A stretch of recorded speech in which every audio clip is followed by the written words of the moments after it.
नमस्कार दोस्तों। आज मैं आपके लिए एक नया टॉपिक लेके आया हूं जिसका नाम है एपरेंट पावर, रियल पावर और रिएक्टिव पावर के बारे में। तो जब मैं ये टॉपिक शुरू करूंगा, इससे पहले आपको सीरीज आरएलसी सर्किट और पैरेलल आरएलसी सर्किट और प्योर रेजिस्टिव सर्किट और जितने भी ये प्रीवियस वीडियोस में मैंने सीरीज सर्किट जितने भी कराए हुए हैं ये आपको आने चाहिए। उसके द्वारा इस टॉपिक का फ़ायदा होगा, क्योंकि उन्हीं के लिए ये टॉपिक बना हुआ है, क्योंकि इससे आप न्यूमेरिकल कर पाएंगे। तो आइए आज हम इस टॉपिक के बारे में जानते हैं, एक्टिव पावर, रिएक्टिव पावर और एपरेंट पावर के बारे में। देखिए यहाँ पे आपको मैं एक पहले बात बताता हूँ। पहले ये कि जो डीसी सर्किट, डीसी सप्लाई की बात अगर हम करते हैं, डीसी के केस में पावर जो होती है वीआई होती है, ये सब जानते होंगे। लेकिन आपको मैं बता दूं, इधर वोल्टेज और करंट दोनों ही कांस्टेंट रहती है, तभी हम पावर लिखते हैं वीआई। लेकिन अब ये जो हम बात कर रहे हैं एक्टिव पावर, रिएक्टिव पावर और एपरेंट पावर की, ये एसी की हम बात कर रहे हैं, यानी अल्टरनेटिंग करंट की हम बात कर रहे हैं। इसी के द्वारा ही आपकी एक्टिव पावर, रिएक्टिव पावर और एपरेंट पावर निकल के आती है। तो सबसे पहले आप देखिए यहाँ पे मैंने राइट एंगल ट्राइंगल बनाया हुआ है और ये एक्स एक्सिस है और ये आपकी इमेजिनरी एक्सिस है। आपको मैं बता दूं, जो एक्स एक्सिस होती है आपकी, जो हॉरिजॉन्टल एक्सिस जिसे बोला जाता है, हॉरिजॉन्टल यानी पड़ी हुई, और इमेजिनरी एक्सिस को बोलते हैं वर्टिकल एक्सिस, वर्टिकल खड़ी हुई एक्सिस जिसे बोला जाता है। जैसा कि अगर किसी बच्चे को नहीं भी पता हो तो राइट हैंड साइड में मैंने ये सब बनाया हुआ है, right angle triangle. I hope मैंने सारी वीडियो में भी सीरीज आरएलसी जब भी शुरू किया था मैंने प्योर रेजिस्टिव सर्किट से, तब से ही शायद मैंने ये डिज़ाइन ड्रॉ करा होगा, तो आपको पता चल ही गया होगा। खैर, तो आप उस वीडियो में भी देख सकते हैं, इस वीडियो में मैं आपको दिखा रहा हूँ यहाँ पे। तो ये राइट एंगल ट्राइंगल की अगर हम बात करें, देखिए मैंने यहाँ पे लिख रखा है एक्स एक्सिस पे यानी रियल एक्सिस पे एक्टिव पावर। एक्टिव पावर की जो प्रॉपर्टी है आपको मैं बता दूं, जो रेजिस्टेंस होता है, जो आपका रेजिस्टेंस होता है, वही एक्टिव पावर की एक प्रॉपर्टी है। तो इसी की वजह से एक्टिव पावर हो रही है। एक्टिव पावर का मीनिंग यहाँ पे कंजप्शन से है, कि यहाँ पे पूरी तरीके से क्या हो रहा है, कंजप्शन हो रहा है। इधर आपका पावर का लॉस हो रहा है पूरी तरीके से, तो इसे एक्टिव पावर बोला गया है। लेकिन अगर रिएक्टिव पावर की हम बात करें तो यहाँ पे ये रिएक्टिव पावर आया क्यों? क्योंकि हमारे पास इंडक्टर था और या फिर कह सकते हैं कैपेसिटर था। इंडक्टर और कैपेसिटर, तो आप समझ सकते हैं इंडक्टर और कैपेसिटर दोनों ही ऐसे आपके एलिमेंट हैं कि जो कि आपके, ये कह सकते हैं हम लोग कि रिएक्टिव पावर को क्रिएट करते हैं। तो क्यों क्रिएट कर रहे हैं ये रिएक्टिव पावर? हालांकि ये जो रिएक्टिव पावर होती है इसका कोई कार्य नहीं होता, ये उपयोग में नहीं लाई जाती है, एक्टिव पावर ही उपयोग में लाई जाती है। इसके द्वारा, रिएक्टिव पावर के द्वारा आप समझें कि करंट का मान बढ़ जाता है। करंट का मान बढ़ जाता है तो पुअर एफिशिएंसी होती है। ये बात भी मैं आपको बताऊंगा कि जब, ये बात तब आपको मैं बताऊंगा जब इफेक्ट बताऊंगा कि किस तरीके का प्रभाव लो पावर फैक्टर डालता है, तब मैं आपको इसके बारे में और खुल के बताऊंगा कि ये करंट का मान बढ़ने से क्या होता है। तो अभी हाल फिलहाल में आप ये देखिए कि रिएक्टिव पावर जो आई हुई है वो इंडक्टर और कैपेसिटर के कारण आई हुई है। क्यों आई हुई है इंडक्टर या कैपेसिटर के द्वारा? तो मैं आपको बता दूं, क्योंकि इंडक्टर और कैपेसिटर दोनों ही स्टोरिंग एलिमेंट है। ये स्टोर भी करते हैं और रिलीज भी कर देते हैं, और स्टोर भी करेंगे, रिलीज भी करेंगे। इसी कारण से रिएक्टिव पावर का भी निर्माण होता है। इन दोनों का जो कॉम्बिनेशन होता है या रिजल्टेंट जो होता है उसे एपरेंट पावर बोला जाता है। इसलिए ये एक राइट एंगल ट्राइंगल में दिखाया गया है। ये एंगल है आपका फाई एंगल और ये 90 डिग्री आपको यहाँ पे बता रखा है मैंने। तो जब मैं ये टॉपिक स्टार्ट कर रहा हूँ तब आपको कुछ चीजें बीच में बताता रहूंगा एग्जाम पॉइंट ऑफ व्यू की, कि क्या क्या चीजें एग्जाम पॉइंट ऑफ व्यू से आती है। तो आप समझे प्रैक्टिकली, आपको मैंने बताया कि प्रैक्टिकली जैसे आरएल सर्किट होता है या आरसी सर्किट या सीरीज आरएलसी सर्किट या पैरेलल आरएलसी सर्किट, ये सब एक तरीके से प्रैक्टिकल सर्किट होते हैं। प्रैक्टिकल कहने का मीनिंग मेरा यहाँ पे ये है कि अगर कोई रेजिस्टेंस आप यूज कर रहे हैं, कोई वायर आप यूज कर रहे हैं, तो उसका रेजिस्टेंस और इंडक्टेंस होना लाजमी हो जाता है, क्योंकि हम यहाँ पे बंडल कंडक्टर यूज करते हैं। आपने देखा होगा खंभों की वायरिंग में भी बंडल कंडक्टर यूज करते हैं, और जो घरों की वायरिंग होती है उसमें भी कई सारे कंडक्टर एक दूसरे से ऐठे हुए रहते हैं, तो कई सारे उनको एक तरीके से बंडल कंडक्टर बोलते हैं। तो वहां पे एक तरीके से इंडक्टेंस का भी इस्तेमाल होता है और रेजिस्टेंस तो रहता ही रहता है। तो एक ये आपकी प्रैक्टिकल कंडीशन हो जाती है। तो हम कह सकते हैं कि एक्टिव पावर और रिएक्टिव पावर आपको हर जगह मिल जाती है। तो मेनली केसेस में आपको मिल ही जाती है, और कैपेसिटर भी मिल जाता है आपको। 3 फेज लाइन की अगर बात करें तो कैपेसिटर भी कंसीडर किया जा सकता है। तो series RLC circuit, parallel RLC circuit इसी कारण से बनाए गए हैं। तो अब आप देखें कि सबसे पहले मैं एक्टिव पावर के बारे में आपको बताता हूँ। देखिए एक्टिव पावर होती क्या है। सबसे पहले एक्टिव पावर की बात करते हैं। देखिए यहाँ पे हमें cos फाई पता है, cos फाई होता है b अपॉन एच। b का मतलब होता है क्या, base upon hypotenuse, base upon hypotenuse. देखिए मैं यहाँ पे cos फाई लिखता हूँ, यहाँ पे मैंने लिखा cos phi equals to b upon H. यहाँ पे देखिए बेस क्या है, एक्टिव पावर, एक्टिव पावर हो गई बेस, मैं लिख दे रहा हूं एक्टिव पावर अपॉन, अपॉन क्या होगा, hypotenuse, apparent power, apparent power. तो आपको ये भी एग्जाम में आ चुका है कि पावर फैक्टर एक्चुअल में होता क्या है। तो ये एग्जाम पॉइंट ऑफ व्यू से बहुत इंपॉर्टेंट है, ये भी मोस्ट इंपॉर्टेंट क्वेश्चन हैगा कि पावर फैक्टर क्या होता है, active power upon apparent power. तो अगर आप इसे और फर्दर देखें तो मैं आपको बताऊं कि एक्टिव पावर तो P से डिनोट करा हुआ है मैंने यहाँ पे, और अपरेंट पावर किससे डिनोट किया हुआ है, S से किया हुआ है। अगर आप यहाँ पे देखें तो S की मल्टीप्लाई इसमें करेंगे तो P equals to S cos phi आ जाएगा, नहीं आ जाएगा। अगर क्रॉस मल्टीप्लीकेशन करेंगे S cos phi equals to P बचेगा हमारे पास। और अगर मैं इसे ऐसे लिख दूं, S को मैं लिख दूं VI, S को मैं क्या लिख रहा हूं, VI, S equals to VI। Apparent power जो होती है वो आपकी VI होती है, तो मैंने S को VI लिख दिया cos फाई। यही आपकी क्या होती है, यही आपकी एक्टिव पावर होती है, यही आपकी क्या होती है, एक्टिव पावर होती है। इसकी प्रॉपर्टी एक तरीके से पावर कंजप्शन करती है, जो कि एक तरीके से रेजिस्टिव सर्किट के तौर पे बताई जाती है प्रॉपर्टीज की, कि एक तरीके से ये जो कंजप्शन कर रहा है रियल कंजप्शन कर रहा होता है। तो यही पावर जो होती है वो कार्य में लाई जाती है। ठीक, तो अब अगर मैं आपको बताऊं तो एक्टिव पावर के बारे में, तो ये एक्टिव पावर आया कैसे, आया किस तरीके से ये एक्टिव पावर। एक्टिव पावर अब आपको मैं बताता हूं कि जो आपका फॉर्मूला था cos phi b upon H था, active power upon apparent power, तो p बाई एस आ गया। तो मैंने इस तरीके से आपको बताया है। ठीक है, अब मैं आपको इसके बारे में बताता हूँ। इसकी जो यूनिट होती है, यूनिट भी बहुत इंपॉर्टेंट है, यूनिट बड़े ध्यान पूर्वक देखना है, कई बार आई हुई एग्जाम में। इसकी यूनिट होती है वॉट। क्या होती है, वॉट, W से डिनोट करते हैं। अगर ये आपसे कहता है किलो के अंदर, किलो में भी पूछी जाती है तो किलो वाट लिखा जाता है, किलो वाट, जिसे हम KW बोल देते हैं। तो आपको याद रखना, या तो वाट होगा, अगर किलो में देता है तो किलो वाट लिखा हुआ होगा। ये मैं आपको अभी बता रहा हूँ, जब मैं आपको PDF सेंड करूंगा, PDF क्वेश्चन पेपर्स की, तो आपको ऐसा भी क्वेश्चन मिलेगा जिसमें वाट में भी लिखा हो सकता है और किलो वाट में भी लिखा हो सकता है इसकी यूनिट। तो आपको मैं पहले से ही आगाह कर रहा हूँ, वाट में भी हो सकती है और किलो वाट में भी हो सकती है। ऐसे ही मैं बात करता हूँ रिएक्टिव पावर की। रिएक्टिव पावर देखिए यहाँ पे, देखिए साइन फाई क्या होता है, P अपॉन एच होता है। तो देखिए साइन फाई होता है आपका P अपॉन एच। तो P upon H, P upon H यानी कि परपेंडिकुलर अपॉन हाइपोटेन्यूज, यानी कि reactive power upon apparent power. तो आपको ये भी याद रखनी है, reactive power upon apparent power.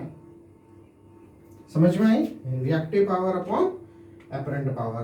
तो आपको पता ही होगा ये चीज कि रिएक्टिव पावर किससे डिनोट करी है मैंने, कैपिटल Q से। देखिए कैपिटल Q से, अपरेंट पावर S से।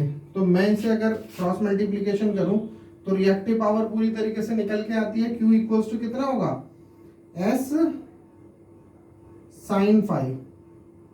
S को मैंने क्या लिखा था, VI साइन फाई। तो आपको समझ में आ गया होगा VI साइन फाई। भैया अपरेंट पावर क्या होती है, VI। तो मैंने यहाँ पे लिख लिया वी आई, एस की जगह वी आई साइन फाइव हो गया। समझ में आया?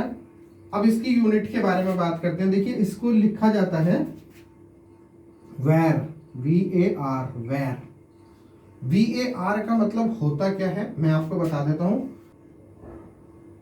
देखिए मैं आपको इसकी यूनिट के बारे में बता रहा हूं। Q equals to S sine phi हो गया।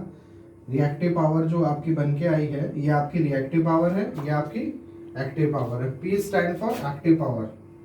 पहले मैं आपको बता देता हूं, P stand for active power and Q stand for reactive power. तो रिएक्टिव पावर क्या है आपकी S साइन फाइव, इसकी यूनिट होती है वैर, VAR। R for reactive, reactive का इसका नाम ही है रिएक्टिव, और VA का मतलब वोल्ट एम्पियर।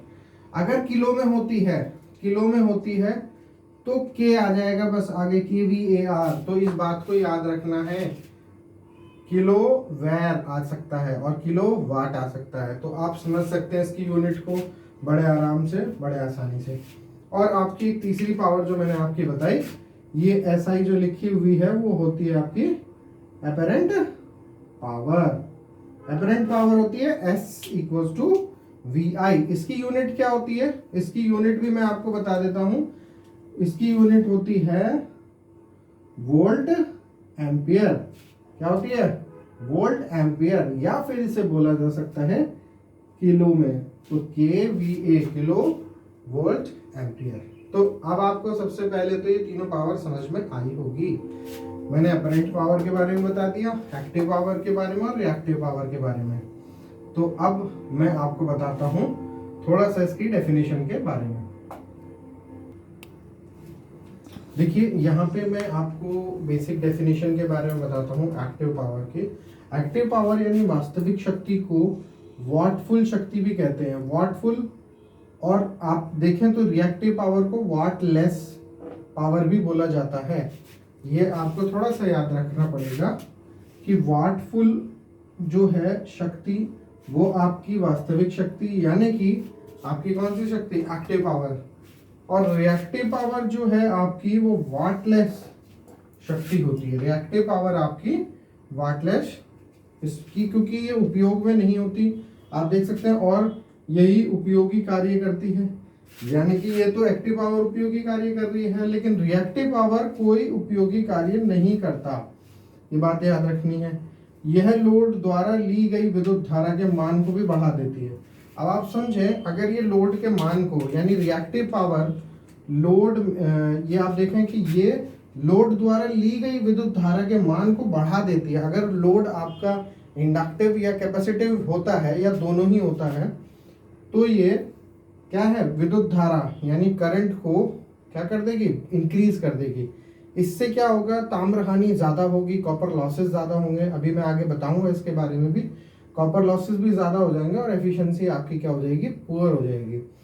तो आप यहाँ तक इस चीज़ों को समझे होंगे, एक्टिव पावर, रिएक्टिव और एपरेंट पावर। देखिए 1 मिनट में मैं आपको सारी चीज़ बता देता हूँ क्या क्या इंपॉर्टेंट है। जो आपका पावर फैक्टर है वो active power upon apparent power है, P/S, ये आपको फॉर्मूला याद रखना है। नेक्स्ट, एक्टिव पावर क्या होती है? V power equals to VI cos phi होती है, ये बात याद रखनी है। इसकी यूनिट आपको किलोवाट याद रखनी है। रिएक्टिव पावर जो होती है आपको VI sin फाई KVAR होती है, और apparent power S equals to VI KVA इसकी यूनिट होती है। ये बात तो आपको याद रखनी है। और ये आपकी वाट फुल पावर होती है और ये आपकी वॉटलेस पावर होती है। ये उपयोग में आती है, ये उपयोग में नहीं आती है रिएक्टिव पावर। तो बस आपको ये बात याद रखनी है। अब थोड़ा सा मैं एक बता देता हूं आपको कि अगर सीरीज RL सर्किट के केस में आपको मैंने बताया होगा XL XC के बारे में, कि जब XL XC के इक्वल हो जाता है तो पावर फैक्टर कितना हो जाता है? देखिए पावर फैक्टर होता है cos फाई, जिसे हम बोलते हैं R/Z। ये मैंने प्रीवियस वीडियो में आपको बताया था कि पावर फैक्टर R/Z कैसे आया। ये आप पर्टिकुलर सीरीज RLC सर्किट या पैरेलल RLC सर्किट की वीडियो में देख सकते हैं कि पावर फैक्टर R/Z कैसे आया। तो ये जो पावर फैक्टर होता है R/Z, इसमें क्या होता है कि इसका केस जो होता है X L equals to X C, इसमें जेड किसके बराबर हो जाता है, आर के बराबर हो जाता है। इसलिए मैं कह रहा हूँ प्रीवियस वीडियो को थोड़ा सा देख लीजिए, तभी आपको ये सारी चीज समझ में आ जाएगी। z इक्वल्स टू आर के बराबर हो जाता है, क्योंकि एक्सएल एक्सी के बराबर हो जाएगा, कट जाएगा, तो z सीधा सीधा से इम्पीडेंस रेजिस्टेंस के बराबर हो जाएगा, तो r अपॉन आर हो जाएगा। तो ये क्या हो गया, 1 यूनिटी पावर फैक्टर। तो ये आपको बात याद रखनी है कि एक्सएल और एक्सी के केस में ये क्या आ जाता है, यूनिटी पावर फैक्टर। आपको मैं एक केस और बताता हूं, सेकंड केस जो बनता है वो एक्सएल ग्रेटर देन एक्सी बनता है। इसमें मैं आपको बताऊं कि जब भी एक्सएल ग्रेटर देन एक्सी बनेगा तो इसमें करंट जो होता है वो वोल्टेज से क्या हो जाता है, करंट वोल्टेज से पिछड़ जाता है, करंट वोल्टेज से पिछड़ जाता है। और एक आपको कंडीशन बताऊं कि एक्सी ग्रेटर देन एक्सएल अगर हो जाए, XC greater than XL, 3 cases होते हैं ना, तो एक्सी ग्रेटर देन एक्सएल होगा तो आई यानी करंट वोल्टेज से आगे रहता है। ये बात आपको पता होनी चाहिए, करंट वोल्टेज से आगे रहता है। तो ये 3 केसेस के बारे में मुझे और बताना था, जो कि बहुत इंपॉर्टेंट केसेस हैं। अब मैं आपको पावर फैक्टर इंप्रूवमेंट के बारे में भी बताऊंगा, और पावर फैक्टर लो होने के कारण क्या क्या खामियां, क्या क्या प्रभाव हमें देखने पड़ते हैं, इसके द्वारा क्या क्या दिक्कतें आती हैं लो पावर फैक्टर के द्वारा, तो ये अब मैं आपको बताता हूं।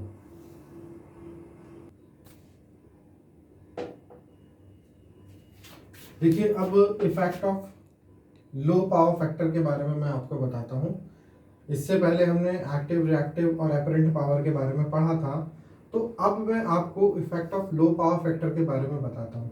Effect of low power factor Hindi में अगर बात करें तो कम पावर फैक्टर के प्रभाव क्या होंगे, इसके द्वारा मैं आपको बता रहा हूँ कि लो पावर फैक्टर के कारण या लो पावर फैक्टर के प्रभाव से क्या क्या दिक्कतें आती हैं। तो देखिए, अगर आपको फर्स्ट पॉइंट देखें तो क्या लिखा हुआ है, पावर फैक्टर मान घट जाने पर उस परिपथ की विद्युत धारा का मान बढ़ जाता है, जिसके कारण कॉपर लॉसेस का मान बढ़ जाएगा और उपकरण की एफिशिएंसी, दक्षता घट जाएगी। आप इसको थोड़ा सा इस तरीके से याद रख सकते हैं, क्योंकि पावर होता है VI cos फाई, और ये VI cos फाई ही आपका पावर फैक्टर होता है। तो मैं इसे ऐसे भी लिख सकता हूं, कोई बड़ी बात तो नहीं, P by VI equals to cos phi. तो पावर फैक्टर तो एक्चुअली में यही है। आप ये देखिए कि अगर cos फाई होता है, cos 0 अगर मैं लूं 0 डिग्री, तो अगर मैं cos 0 डिग्री लेता हूं तो कितना होता है 1।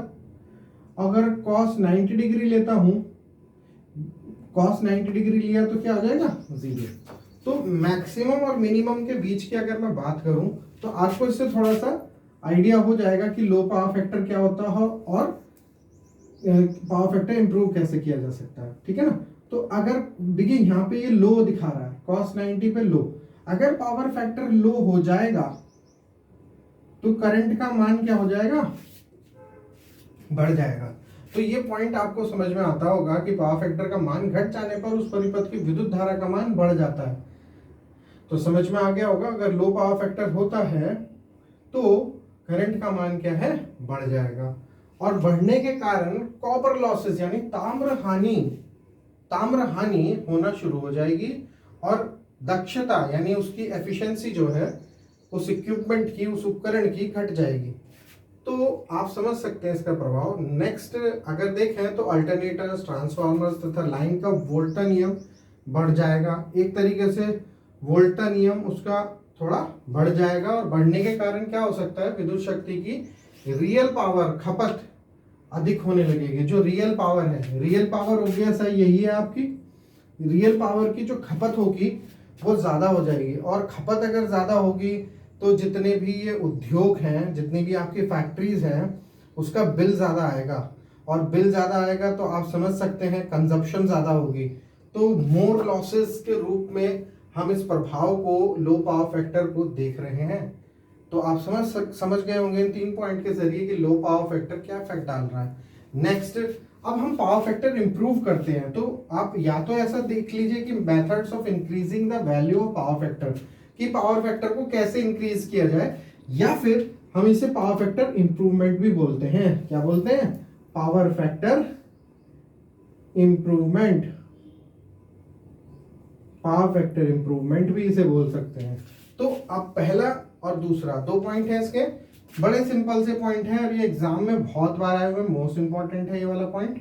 देखिए क्या लिखा है, लोड के समांतर में संधारित्र संयोजित करके पावर फैक्टर का मान बढ़ाया जा सकता है। ये सभी लोग जानते हैं कि लोड के समांतर यानी पैरेलल में अगर लोड के अगर पैरेलल में हम कैपेसिटर लगा दें तो क्या है, पावर फैक्टर के मान को क्या कर सकते हैं, इंक्रीज कर सकते हैं। क्यों इंक्रीज कर सकते हैं? क्योंकि कैपेसिटर के द्वारा आपका करंट क्या हो जाता है, वोल्टेज से अधिक हो जाता है।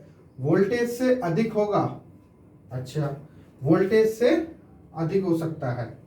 तो अगर यहाँ पे हम देखें, लोड के समांतर में संधारित्र संयोजित करके पावर फैक्टर का मान बढ़ाया जा सकता है। तो संधारित्र के द्वारा पावर फैक्टर क्या होगा, प्रवाहित होने वाला करंट जो होगा वो लीडिंग हो जाएगा। लीडिंग करंट लैगिंग करंट को क्या कर देगा, न्यूट्रलाइज कर देगा। अब देखिए इंडक्टर्स के प्रभाव होने वाली लैगिंग करंट के प्रभाव को न्यूट्रलाइज कर देगा। इट मीन्स इसका मतलब ये हुआ कि अगर हम कैपेसिटर समांतर में लगाते हैं सर्किट के, तो उसके द्वारा एक लीडिंग करंट प्रोड्यूस होगा जो कि एक लैगिंग करंट को क्या कर देगा, न्यूट्रलाइज कर देगा, जिससे कि हमारा ओवरऑल पावर फैक्टर क्या है, इंप्रूव होना शुरू हो जाएगा, यानी इंप्रूवमेंट होना उसमें शुरू हो जाएगा। तो अब आप समझ गए होंगे कि एक पैरेलल कैपेसिटर लगाने का फायदा क्या हुआ।